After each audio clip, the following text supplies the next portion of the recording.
For me, the light turned on once I really, and Bernstein's on top of this too. Once you start really looking at how addictive processed food is to people, uh, then you start to understand this picture a little better. Because if this low carb Bernstein business was all about like getting rid of the sweet potatoes, uh, and let's suppose it was green leafy vegetables that were causing all the problems, then everyone would be walking around with near normal blood sugars.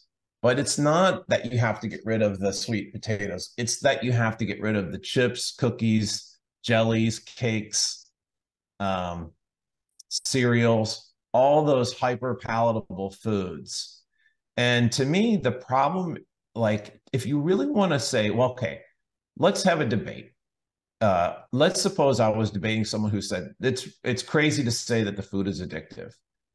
My best example is type 1 parents, because they still don't get rid of the food, and yet you're measuring damage on a blood sugar meter that's done to your child on a daily basis by these foods.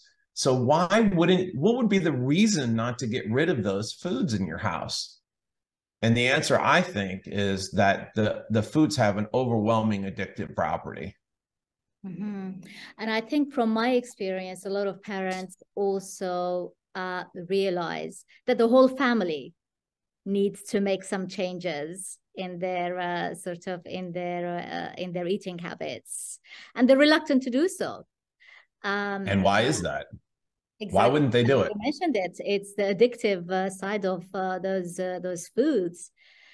Well, Um, let me tell you about my experience doing that, because obviously, when we found out like that this was the way to fix Dave's situation, and I don't even call, once we figured out that we had to go to low carb, it was completely obvious that we had to change everything about how we eat as a family. In fact, there's this person who's a mainstream diabetes advocate who proudly boasts that she didn't change anything about how her family eats when her son was diagnosed. And I thought when I read that, I thought, well, that's funny, because that's a great catch line for us. We changed everything about how we ate as a family to support our child's health. So then the question is like, well, why wouldn't you do that? Why wouldn't you? Well, I did it because it was natural. Now, what was my reaction? Before that, I told you I was like a beer drinking, pizza eating slob from the Midwest. Okay. But one of the things I used to love to do every day would be have a Starbucks cookie and a coffee.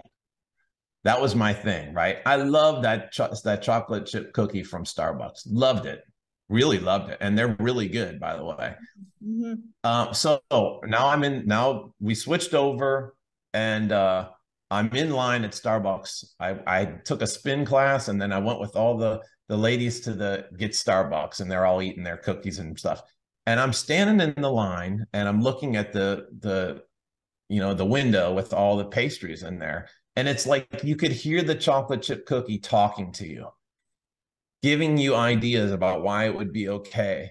And I laughed at myself, and I thought, God, I better remember this, because that was such a realization for me that the cookie had some kind of weird hold on me, right?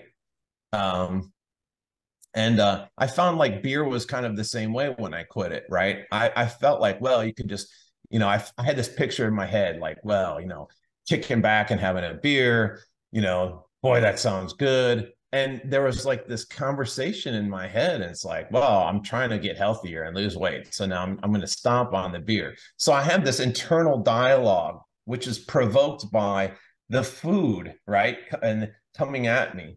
And I thought I guess that's, sounds like maybe that's sort of addictive. I wasn't having any sweet potatoes coming to me saying, Mm-hmm. eat me. It was the chocolate chip cookie, that sugar fat mixture that is in a chocolate chip cookie. So I think like you can't underestimate how addictive that food is, right? Here's another example of why I think that addiction to processed food is a problem. So let's suppose you raise a child for 10 years, okay? And you go low carb, and the whole 10 years, his A1C is like 5.0% or less. And that would be Dave, right? He becomes an academic scholar. He gets into a bunch of top 50 universities. He gets scholarships. He gets scholarships for his football play. We're very proud of Dave. He's a really great, humble, sweet guy. Everybody loves Dave, and he's been really rock solid with his diabetes management, right? So you're so proud as a parent. So if you go now, let's suppose you join some diabetes group on social media, okay, not a low carb one, and you post it and you say, "Here's my son's success: A1C, athletics." You remove all the pushbacks. Well, he could never grow. 6'2", can throw a football through a concrete wall. You say everything. You know what's going to happen to you if you do that? You might get away with it once. If you do it twice, you're going to get thrown out of the group. And who's going to throw you out of the group? So when you join these groups, you have to look at the admins and what's going on in their lives. And so let's just say that there's a real head in the sand approach. And if you remind people that the food is addictive, the blood sugars are going to cause problems, you can get out of this problem with healthy eating and smart insulin dosing, instead of the reaction where you'd expect, where, oh my God, how did you do that? And you do get that sometimes, but the vast majority of people are not ready to leave their perch surrounded by their high carb processed foods. And so they will reject that message, and you'll get pushed out of those groups. Mm-hmm. That's a bizarre psychological, and it's not just me, it's everybody knows that. I can identify with that because I've been laughed at, I've been mocked in so many groups where my initial assumption was that fellow type 1 diabetics, they'll understand, they'll take interest in this. No. When I was new, I just discovered low carbohydrates and the effect it was having on my blood sugars. I just kept getting laughed at in every single group. And then I decided to create my own group. I didn't know about type 1 grit at the time. So I created my own group because I decided to do fasting as well. And I thought, okay, there might be some crazy type 1s out there who do fasting and who are also doing keto. And I found, there are 300 members in the private group now, 300 crazy type 1s. Right. Who are fasting and doing keto. But wherever I would post about these things and normal blood sugars, I just get, oh, no, you're type 1. That's a very dangerous thing. We can't let this post go through. Or, oh, yeah, right. Yep. I felt isolated because I wasn't getting the support from my physician. I didn't have a community. I was just all alone, just trying to figure things out. So the worst are there's the professional diabetes advocates, I call them. So these are people who are they're type 1s themselves. They're paid by the industry and the associations, and they go around pretending like they represent everybody, and they use all the great words like inclusion and so on, but then they are mean as a snake when it comes to any person with diabetes who's interested in getting out the message that you can control your blood sugar to the point where you're not going to get the complications, because you're threatening their cake intake. And to them,